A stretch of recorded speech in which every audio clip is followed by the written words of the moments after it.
À la fin de cette vidéo, vous saurez si l'Osmo Mobile 6 de chez DJI est un must-have pour vos vidéos ou si c'est un gadget totalement inutile. En attendant, on teste tout ça, c'est parti.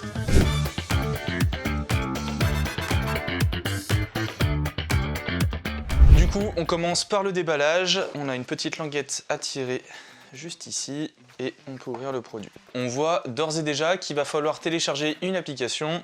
On nous montre en 3 étapes comment le mettre en route rapidement. Ça, c'est plutôt cool. On n'a pas parlé de l'emballage. Emballage plutôt sympa avec une belle photo de l'appareil, quelques fonctionnalités à l'arrière et sur les côtés, on a quelques petites illustrations. Quand on ouvre la boîte, on arrive sur le produit, je pense le stick, un petit adaptateur et ici, alors ça, on n'a pas d'indication sur ce que c'est.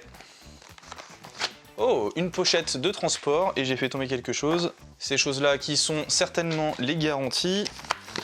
On a un câble, je pense, de chargement. Et c'est tout. Bon, ça fait quand même beaucoup de carton.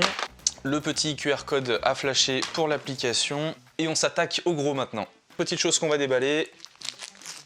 Donc, je suppose le trépied en plastique.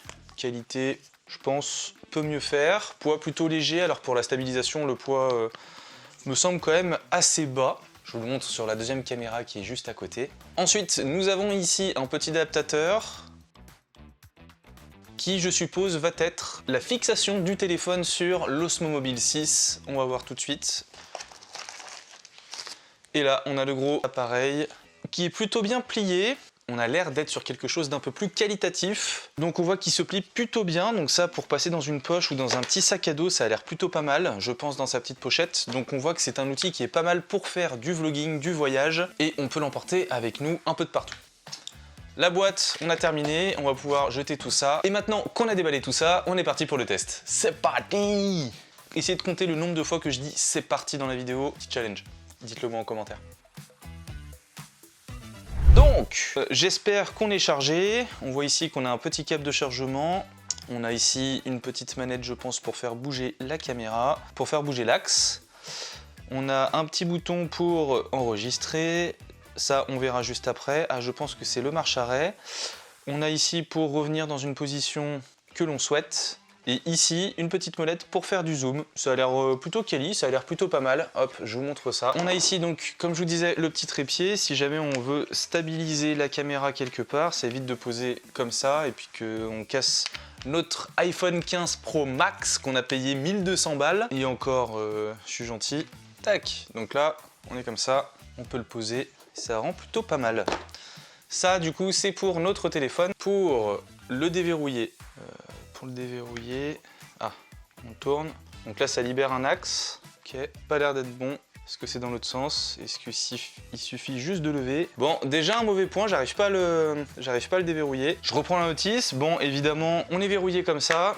Donc, d'après ce qu'on nous dit, il suffit de tourner ceci dans ce sens-là pour arriver de ce côté-là. Et ensuite, on aura juste à soulever cette partie-là pour le lancer. Hop, tac. Effectivement, c'est plutôt simple. Ce qui est plutôt bien, bon je vais enlever le trépied parce que ça va pas nous servir à grand chose. Ce qui est plutôt bien, c'est quand on déverrouille notre DJI, il s'allume. Ça, c'est vraiment super bien. Donc ici, on a le petit adaptateur qu'on va pouvoir venir fixer et qui est hyper bien aimanté. Ça me semble plutôt quali. On va passer avec du coup le téléphone et on va voir ce que ça donne. Registre. Les points nets, on y va.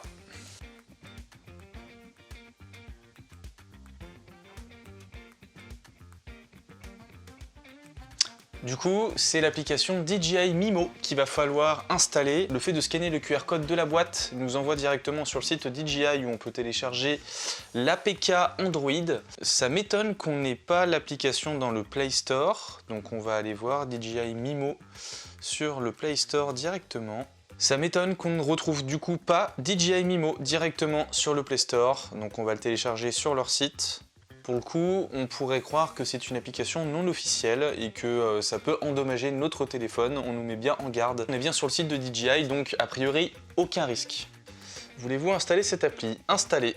DJI Mimo. D'ailleurs, ce produit est certainement destiné à des créateurs ou des créatrices de contenu. Le but, c'est de voir à la fin si ça vaut le coup de l'acheter ou non, ou si vous souhaitez l'offrir à quelqu'un de votre famille ou quelqu'un de votre entourage. Donc vous me direz à la fin de la vidéo pour vous si ça vous donne envie de l'acheter ou non. Eh bien écoutez, on est reparti, du coup l'application vient d'être téléchargée, on nous demande si l'on souhaite ajouter un nouvel appareil, requiert l'accès aux... voilà, donc on va autoriser l'accès à l'espace de stockage, requiert l'accès à la position, donc on va accepter également la position, connexion à l'appareil. Donc on voit qu'il détecte automatiquement le OM620MY7C, bon, qui doit être du coup mon appareil. Donc on lance la connexion. Bon, du coup, pendant que ça se connecte, je vous affiche le prix juste ici. Et on voit, assurez-vous que votre appareil DJI est allumé et placé près de l'appareil. Donc, il l'a détecté, mais il n'était pas allumé. On va l'allumer, il vient de s'allumer. On autorise. Donc il a bien trouvé l'appareil, pour le coup c'est vraiment bien. Donc on nous demande de mettre la pince magnétique pour le téléphone. D'ailleurs sur la pince, on peut voir qu'il y a un sens phone caméra direction. On voit également qu'il y a un nouveau firmware, donc qu'on va télécharger. Pince magnétique pour téléphone mal installée, réinstaller la pince. Donc ça c'est ce que je vais vous montrer directement avec la caméra. Juste ici on peut voir phone camera direction. Donc c'est ce qu'il faut mettre. Donc là, on le met dans le bon sens. Voilà, et on va venir placer du coup notre appareil directement sur l'aimant.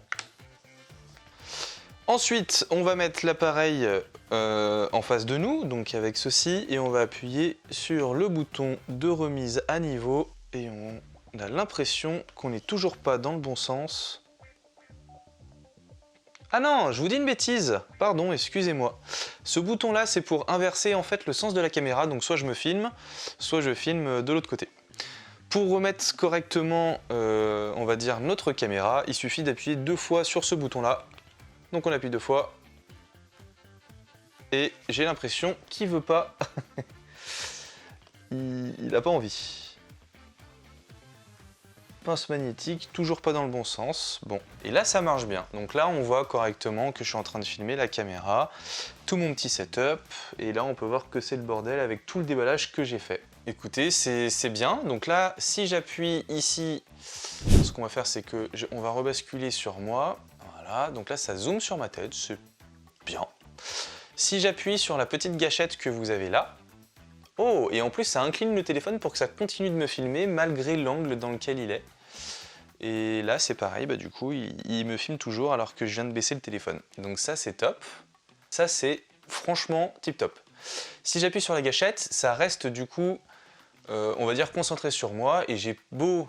Alors là du coup j'ai fait un petit zoom en même temps, alors ça c'est l'inconvénient d'être gaucher, ils ont mis la manette du côté gauche pour le zoom, donc je vais dézoomer.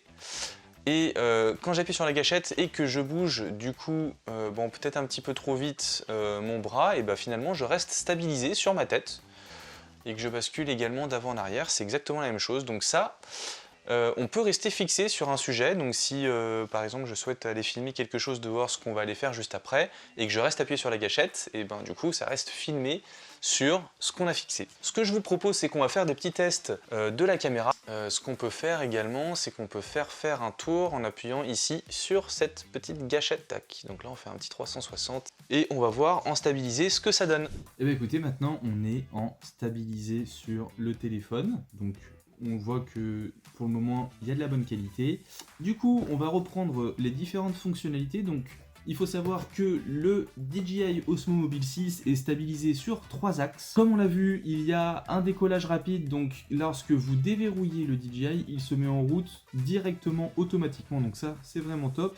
On peut du coup bien le plier et le transporter et le porter avec nous n'importe où, donc dans une poche. On a un Active Track 5.0, alors le 5.0 du coup ça veut dire que c'est la 5e version de leur Active Track. Ensuite on a de l'édition rapide, on va dire, via l'application, donc ça on va pas forcément le tester. Et quelque chose d'intéressant qu'on ne voit pas forcément lorsqu'on a le produit, il faut le savoir, on a une extension, c'est-à-dire que notre DJI Osmo peut se mettre en mode perche. On peut donc avoir des vues de drone, et ça c'est plutôt pas mal aussi.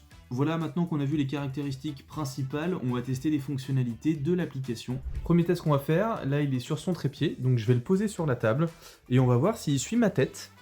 Première fonctionnalité qu'on va tester pour le coup, ça va être le suivi de mouvement, donc l'Active 5.0. Là on voit que la caméra est actuellement en train de me suivre. Donc pour le coup c'est vraiment pas mal, on voit que je peux parler comme ça à la caméra, me déplacer, et pour le coup la caméra va me suivre. Donc là je me déplace, et je me déplace plutôt rapidement d'ailleurs. En train de discuter, ça pour le coup c'est vraiment un avantage. Enfin, si vous faites des recettes de cuisine par exemple, vous êtes là en train de discuter à la caméra, vous pouvez vous déplacer dans votre cuisine, aller chercher tel ou tel ingrédient, revenir ensuite et puis cuisiner. Bon, faut pas trop bouger non plus, j'ai l'impression que ça peut donner le tournis, d'autant plus si on bouge comme ça, hop.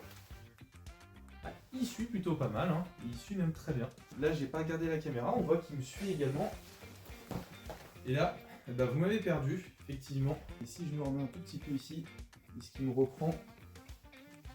Est-ce qu'il me reprend?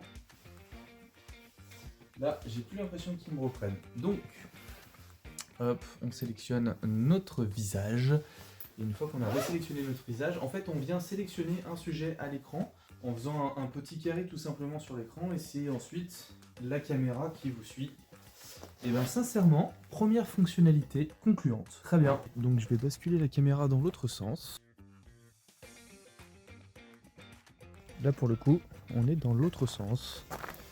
On se retrouve sur une petite route, comme celle-ci. Tac.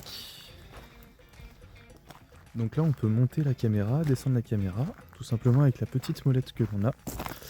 Et ensuite, eh ben, vous voyez là je suis en train de me déplacer. Donc là pour l'instant on n'est pas stabilisé, enfin un petit peu quand même par l'axe du DJI, mais je n'ai pas sélectionné la petite molette qui fait que du coup si j'ai envie de courir, et ben ça va stabiliser totalement la caméra. Donc là on va faire le petit test, on va laisser la voiture passer, on va revenir sur nos pas, comme ça on va courir et puis voir si c'est bien stabilisé. Et là on va courir.